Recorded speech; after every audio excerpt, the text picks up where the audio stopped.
Washington Journal continues. Judicial Watch President Tom Fitton joins us at our desk. We've spent plenty of time covering your Freedom of Information Act lawsuits that you've had against the Justice Department and other agencies. Want to get your sense today of the job status of Rod Rosenstein. Do you think he should remain Deputy Attorney General? I don't know. I think there's a significant challenge for the president. It seems to me there was a breach of trust by Rod Rosenstein. For those who haven't followed, New York Times reported that there were meetings or a meeting at the Justice Department with the FBI. It's not clear where it took place, but nevertheless, it was the top leadership of the DOJ and the FBI at the time. And Rosenstein, they were talking about investigating the President of the United States. And Rosenstein said something about wearing a wire in the Oval Office and supposedly suggested others wear wires in the Oval Office. On top of that, he talked about invoking the 25th Amendment or pursuing an area of inquiry there with at least 2 cabinet members at the time.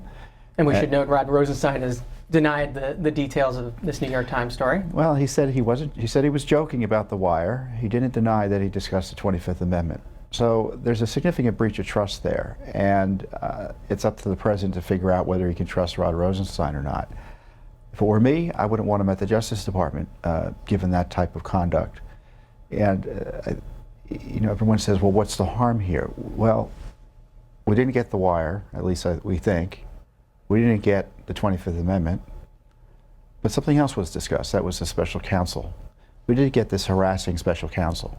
And the other part of the story is that Mr. Rosenstein was upset that he was drawn into the controversy about the firing of James Comey, even though he wrote a memo all but effectively endorsing his firing, and he didn't like having his name in there, and it looks to me like at a fit of pique, he appointed a special counsel to target Trump as a result. You talk about trust. Who can President Trump, in your mind, trust in his own Justice Department right now? Well, I don't think he knows who he can trust, because he's not allowed to talk to the Justice Department in any significant way, or at least that's what I think he's being told.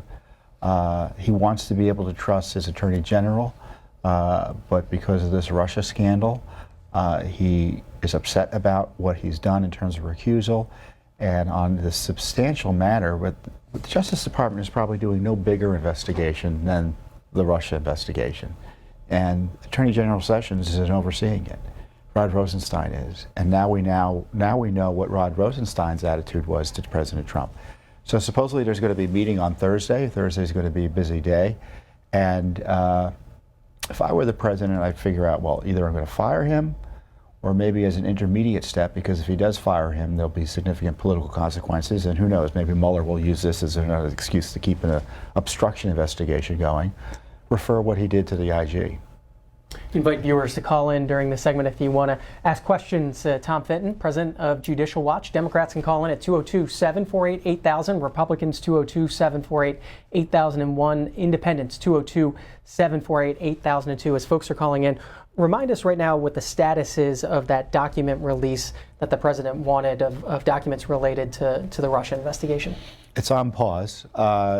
He authorized the release of documents about the FISA warrant application, documents about Bruce Orr's communications with the FBI, about presumably his communications with this Fusion GPS group, and texts of certain individuals who were involved in the Russia investigation, like Andrew McCabe, Bruce Orr, and people like that, and Peter Strzok, obviously.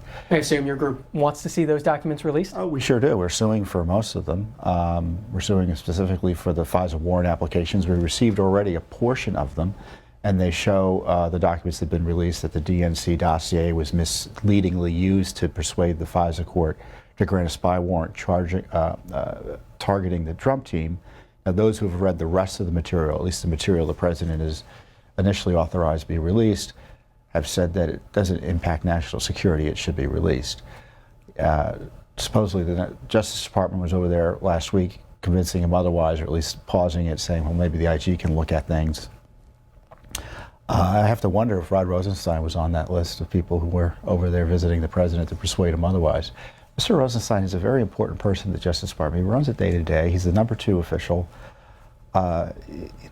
He's a powerful man in government, and many of the issues the president has with the Justice Department is because Sessions isn't there to do the job he wants him to do, but because Rod Rosenstein is making certain decisions on transparency, on a decision to have this harassing investigation of the president, and the decision to stonewall and thwart Congress. Let's chat with Craig first, a Republican in New Orleans. Good morning, Craig. Yes, calling from the outskirts of New Orleans. I want to say, first off, Tom Fitton, it's an honor to be on the same line with this man. But I I would say 99% of the time, I usually agree with Tom. But, in this case, I have to say, I kind of think he's wrong. So what should happen to Rod is just beyond me. First off, what he did not deny it. So it's absolutely outrageous this man still has a job. How McCabe, Comey, how did all of these little cucks actually keep their jobs for as long as they did? Absolutely trying to go out of their way every day, 24/7, to destroy this president. And if I can also just follow up with who can this man trust? I really think there may be a handful of people in his administration that he can trust. And one of them, for surely is not a John Kelly. I think there's possibly 2 or 3 people. But personally, what I think needs to happen, and I'll be really brief, I believe he needs to fire every single one of those SOBs, fire basically everyone. Got your point, Craig. Tom Fitton. Well, the clean house approach wouldn't be the end of the world. Remember, a lot of folks have left the senior leadership at the FBI. Comey was fired. Andrew McCabe was fired. Obviously, we have new leadership at the Justice Department. And so top officials there, I think, need to be held accountable for discussions about an effort to overthrow the president. Is the president being well served by John Kelly? I think so. I think he likes him. I think Mr. Kelly has he's an effective manager for the White House, and I think the president appreciates that.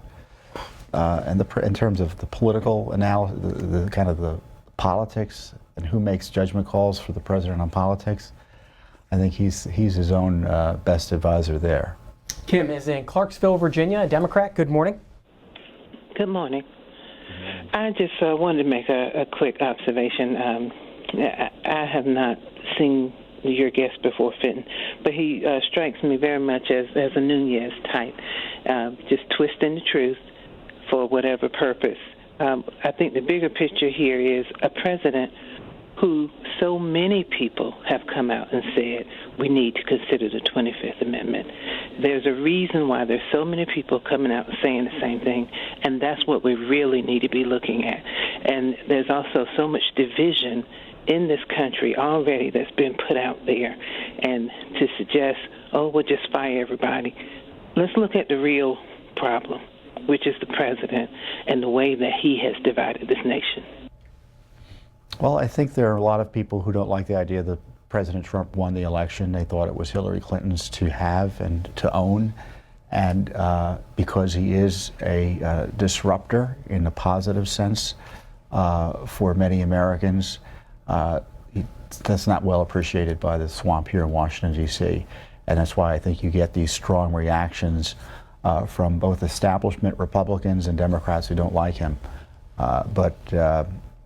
There's no justification to remove someone from office just because you don't like their tweets. For viewers who don't know Judicial Watch, would you describe your group as a disruptor? Oh yeah, we cause trouble for no matter who's in office. We've probably sued the Trump administration more than any other organization in the country, asking questions about what's going on, specifically on the Russia case and other issues that are important to the American people. John is in Spring, Texas, independent. Good morning. Yeah, you got 30 people who've been indicted and convicted of felonies that were associated with the campaign. I don't know what more proof you need to know that this guy is a lying, draft-dodging tax cheat. He had no business being elected. He's a scumbag. He can't say anything nice about Puerto Rico. The only reason Puerto Rico's in the shape they are is because Republicans changed the tax laws about 20 years ago and totally disrupted the whole economic economy over there in Puerto Rico. That's why this country, that area is so. So, John, what's your question for Tom Fitton? Well, I think, Rosenstein needs to stay, and, just because he thought he said something silly or he thought something or maybe joking around, I don't know. I mean, if people are allowed to talk, aren't they? They're not, this guy is a... Got your point, John. Well, the president may very well, believe it or not, agree with him in the end, that he was joking around and it wasn't a serious discussion. But in my view, the proof is in the pudding. What resulted from that meeting and those meetings and that attitude was this Mueller investigation that was unjustified. I want to turn to the Brett Kavanaugh nomination and your thoughts on concerns expressed by Democrats that there hasn't been an investigation there, an FBI investigation into the allegations of Dr. Ford and now Ms. Ramirez as well ahead of Thursday's Judiciary Committee meeting. They don't like the type of investigation that's taken place. Those who've made this accusation, Dr. Ford, Republicans on the committee have been trying to talk to for some time now. She's refused to talk to them. And now she doesn't even want to talk to their representative at the hearing, evidently. So this is just a lot of political noise. I wouldn't have objected to a quick FBI interview of someone coming forward like she did, but Senator Feinstein sat on it for weeks and weeks and weeks. And I think the conclusion one can draw is that Senator Feinstein vetted the initial charge because she didn't do anything about it.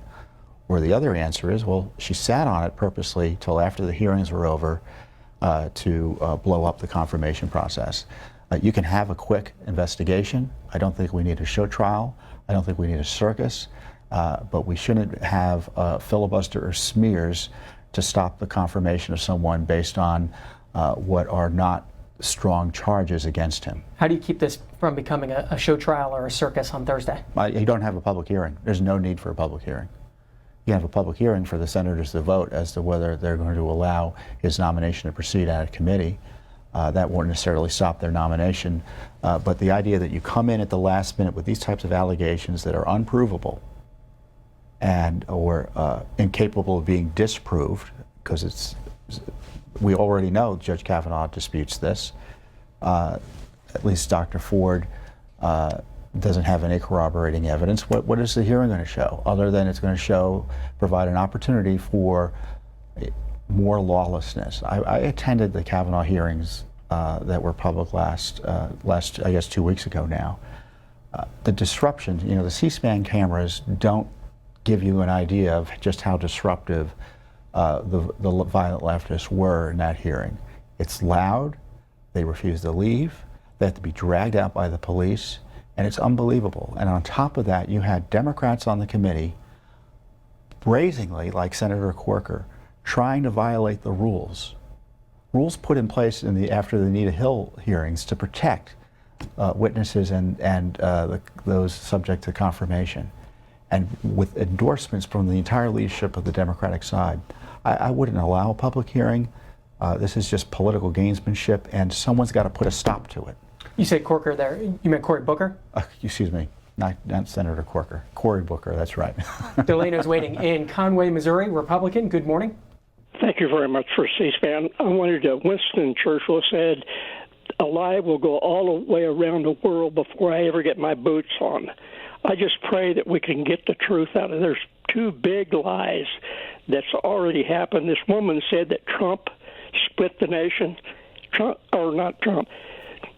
Another thing is that the Iraqi war was based on a lie. That's Delano in Missouri. I think my concern is that we've already had this smear of Judge Kavanaugh, and his opponents are never going to let him forget it. They're going to always pretend that the smear is accurate. And the question, I think, for the Republicans, are they going to allow the smear to be compounded through a circus-like hearing? Now, Ford's lawyers are suggesting she may not even testify this week. And if she's not going to testify on Thursday, then they should just, instead of having testimony, allow Judge Kavanaugh to say his piece and vote. Vanessa, here in Washington, D.C., a Democrat. Good morning. Good morning. I wanted to make a comment about the whole Rod Rosenstein situation. I don't believe there's any deep threat or any conspiracy against the President of the United States. The fact of the matter is he has put himself in the position that he is in. Comey alone got him into office. So to say now that Comey is some type of operative trying to go against the President of the United States, I think it's nonsensical.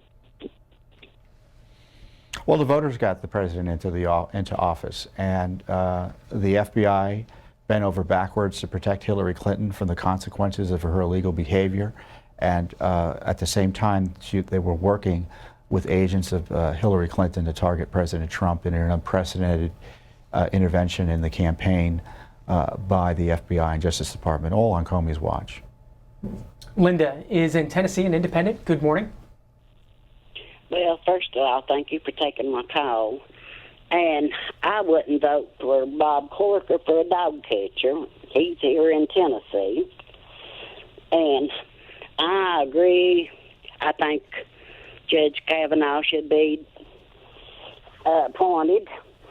And Dianne Feinstein, she's so high and mighty, she needs to bring up Cory Booker, accused rape, and so Keith Elston. Thank you. Well, you know, we filed an ethics complaint against Cory Booker for his admitted violation of House rules that, if he's found liable for, would result in his expulsion. And I'd be interested in having a hearing on what Cory Booker did to just throw a monkey wrench into the operations of the Senate in such an audacious and outrageous way. Have you heard back on your complaint? What's the process? The process is you send a complaint and it's a black hole on complaints they don't want to act on. So we'll see what happens, but I think it's a challenge for the Senate to decide whether or not they're going to allow a senator to tweet, I'm breaking the rules by putting these documents on the internet, and then allowing that to take place. I mean, these documents that were placed on the internet by Cory Booker were records that were given to the committee in confidence by the executive branch. And the law protects the confidential nature of those documents, and he just brazenly broke the rules and showed he had contempt for the rule of law in that regard. And other members who endorsed that, or some may have actually done something similar, should be also held to account. The question for the Senate is, and I think it's with these hearings as well, is it going to be, you know, the rule of law, the rules of the Senate, or is it going to be a mob rule approach to the way the Senate conducts business? Sonny is in Roanoke, Virginia, Republican. Good morning. Good morning. Hello, Tom. First of all, I want to say that it's a pleasure talking to you, and I don't think most of the viewers understand exactly what it is that you have done as far as being able to, all the lawsuits that you've had to have just to get paperwork and documents that the people are afforded to and have a right to see, but haven't because Congress or Senate refuses to hand it over. So, first of all, I'd like to thank you for all your work you've done there. Thank you. And second of all, as far as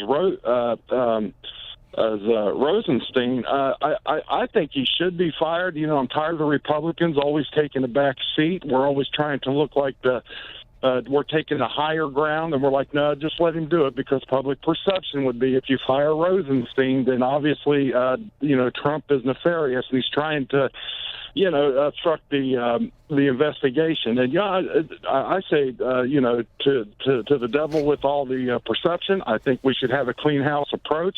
I think we should get people in there that will do their job and do it right and stop worrying about the politicizing of this administration. And it's gotten to where this whole country is divided over what they're doing up there in Washington. So, Tom Fitton.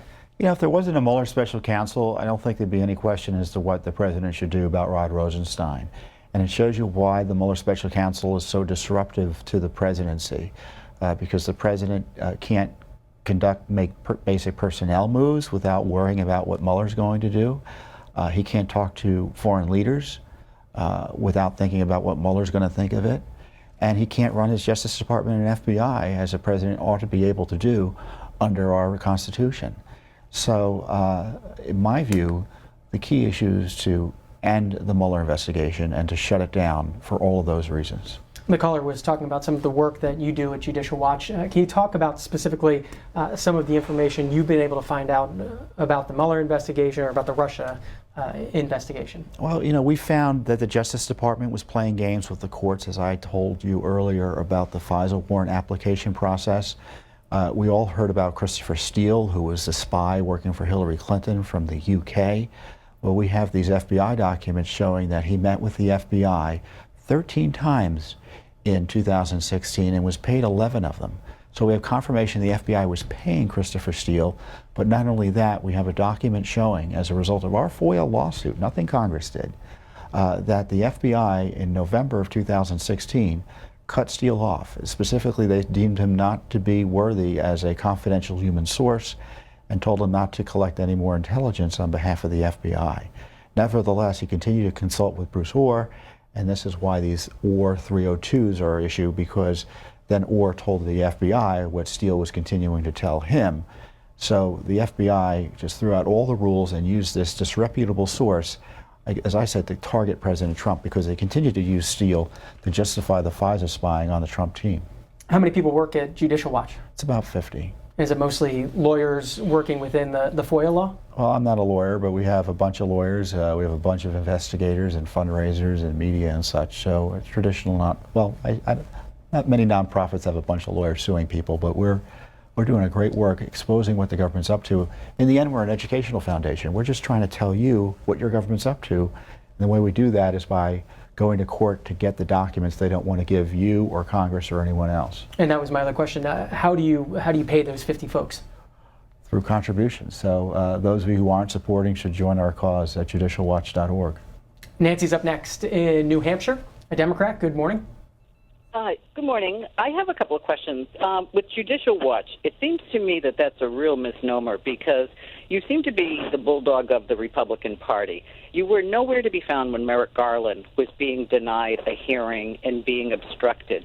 You folks do not at all look at government as for the people, by the people. This is all about Republican control and having the Federal Society handpick the Supreme Court going forward. You tie the hands of Obama's administration. You do not represent the judicial and the people. This is strictly, you're there for the Republicans. I mean, I'm looking at the 990 documents online, and there's nothing that Judicial Watch does that's all about this country. It's about supporting a conservative, hardcore conservative agenda, because the only things that you're going after are Democrats. The fact that this man may have molested somebody is okay with you Republican men? Where are you fathers? I don't understand. Tom Fitton, give you a chance to respond. Well, that's just a over-the-top response to someone this leftist doesn't like, and we are a conservative organization that targets both Republicans and Democrats. We often criticize and sue Republicans. As I said earlier, we're suing the Trump administration more than anyone else. Time for a couple more calls. Al, Cedar Hill, Missouri, independent. Good morning. Good morning. Morning. I'd like to thank God for people like you, Nunes and Goodlatte, for bringing out the Democratic coup that's coming to light.